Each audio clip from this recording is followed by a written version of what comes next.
Bueno, arranquemos con esto. Hoy vamos a diseccionar una situación que, aunque suene muy teórica, tiene un impacto financiero brutal en la vida real todos los días. Imagínense esto por un segundo. Una fábrica gigantesca, súper moderna. De la nada, toda la línea de producción se frena en seco. ¿Por qué? Porque una máquina clave falló y el proveedor que juró entregar el repuesto el martes, pues simplemente no apareció. Cada hora que pasa son miles y miles de dólares que se esfuman. Entonces, ¿qué pasa exactamente en el mundo legal después de esto? En este análisis vamos a desglosar paso a paso la anatomía forense de un incumplimiento contractual, enfocándonos en cómo lo maneja el derecho civil chileno.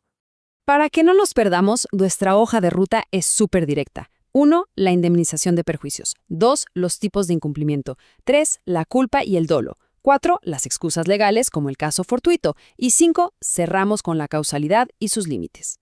Vamos con la sección 1, la indemnización de perjuicios, reparando el daño. Esta es la primera etapa de nuestra investigación forense. La fractura inicial del contrato y el objetivo principal del derecho de arreglar el desastre. A ver, aquí nos topamos con un debate buenísimo en la doctrina moderna. Volviendo al ejemplo de nuestra fábrica paralizada, una cosa es exigir que te paguen exactamente lo que costaba la pieza que nunca llegó. A eso le llamamos cumplimiento por equivalencia, es decir, el valor de la prestación en sí misma.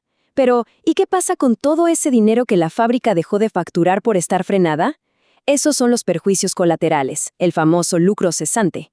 Algunos expertos dicen que reponer el valor de la pieza es solo cumplir el contrato de otra manera, pero la doctrina actual sostiene que pagar ese valor ya es de por sí una indemnización por daños. Parece detalle técnico, ¿verdad? Pero créanme, es una distinción absolutamente vital cuando se está peleando en un tribunal. Pasemos a la sección 2. Tipos de incumplimiento. Categorías del daño. Aquí es donde empezamos a clasificar el daño en sí. Lo interesante de esta parte es cómo dividimos el problema. Hay dos categorías gigantes, la indemnización compensatoria y la moratoria. Supongamos que la pieza de repuesto finalmente llega a la fábrica, pero está hecha a pedazos, totalmente inservible. Ahí usamos la indemnización compensatoria, que busca sustituir todo el valor de esa promesa que no se cumplió, pero en otro escenario. Digamos que la pieza llega intacta, en perfectas condiciones, pero 3 meses tarde. Para eso está la indemnización moratoria. No busca reemplazar la máquina, sino penalizar ese retardo. Básicamente son dos curas completamente distintas para dos enfermedades contractuales diferentes. Ahora, si llevamos esta máquina rota ante un juez, la gran pregunta es, ¿quién tiene que probar qué? Este cuadro es como un acordeón visual. El acreedor, o sea, el dueño de la fábrica, la tiene relativamente fácil, solo debe probar que el contrato existía, listo. La carga pesada, la verdadera responsabilidad procesal, le cae al deudor, al proveedor. Es él quien tiene que sudar en el tribunal para demostrar que sí cumplió o que hizo todo lo humanamente posible. Claro, si fuera un servicio donde solo se prometió hacer el mejor esfuerzo, la cosa cambia, y el dueño de la fábrica tendría que probar la negligencia. Pero por regla general, el que tenía que entregar la máquina es el que tiene que dar explicaciones. Nos movemos a la sección 3. Culpa y dolo. Niveles de descuido. Ya sabemos que el contrato se rompió. Ahora tenemos que averiguar quién tiene verdaderamente la culpa. Y el nivel de castigo cambia muchísimo dependiendo de qué tan descuidado fuiste. La ley tiene 3 escalones. En lo más alto y grave está la culpa grave, un descuido tan monumental que nadie en su sano juicio lo cometería. En el medio tenemos la culpa leve. Esta es la regla de oro para la mayoría de los negocios. Exige un cuidado normal, lo que los abogados clásicos llaman el estándar del buen padre de familia. Básicamente ser una persona razonablemente responsable. Y por último, la culpa levísima, que te exige ser prácticamente perfecto, súper esmerado y se aplica sobre todo cuando el contrato solo beneficia al deudor. Pero si dejamos atrás la simple negligencia, entramos al terreno del dolo. Y ojo aquí, porque hay que desmentir un mito enorme. No se necesita que el proveedor haya trazado un plan malvado de película para arruinar a la fábrica. La ley no exige esa intención directa de hacer daño, el famoso animus nocendi. En el derecho chileno, el dolo en un contrato es simplemente la intención consciente de incumplir. Si el proveedor sacó cuentas y vio que le salía más rentable romper el contrato contigo para venderle la pieza más cara a otro, esa decisión consciente es dolo puro y duro. Y aquí viene un punto crucial de equiparación. En materia civil, esa culpa grave de la que hablamos antes, esa negligencia absurda, equivale legalmente al dolo. Imagínense que el proveedor manda una pieza de cristal finísimo, pero la mete suelta en una caja de cartón vieja y la manda por un camino de tierra lleno de baches. Esa negligencia es tan, pero tan brutal, que la ley asume que lo hiciste a propósito.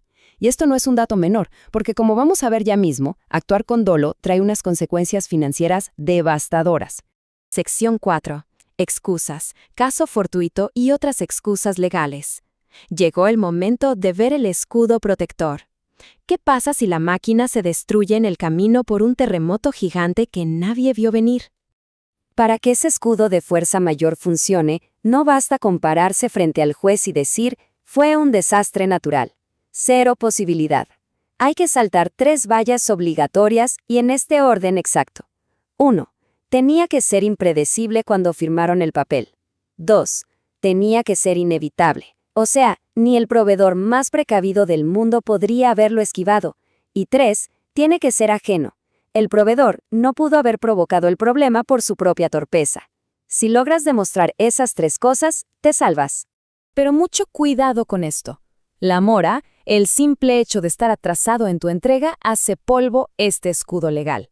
Si el gran terremoto fue un viernes, pero tú debías entregar la máquina el martes anterior, olvídate del caso fortuito. Ya no te sirve. Porque la lógica es impecable. Si hubieras cumplido a tiempo, la máquina ya estaría a salvo en la fábrica. Por estar atrasado, la ley te hace asumir hasta la furia de la naturaleza. Llegamos a la última parte. Sección 5. Causalidad y límites. Vamos a trazar la frontera final sobre hasta dónde llega la responsabilidad. Esto ilustra maravillosamente el efecto mariposa de un contrato roto. La máquina se daña, la fábrica se paraliza. Esa es la consecuencia inmediata, lógico. Pero ¿qué pasa si por culpa de esa paralización, el dueño de la fábrica no pudo pagar su casa, se fue a la quiebra, le costó su matrimonio y terminó en terapias carísimas? ¿Puede cobrarle todo eso al proveedor de la máquina? Obviamente no. La ley tiene que poner un freno, y en Chile ese freno se llama daño previsible. Se corta la cadena ahí mismo.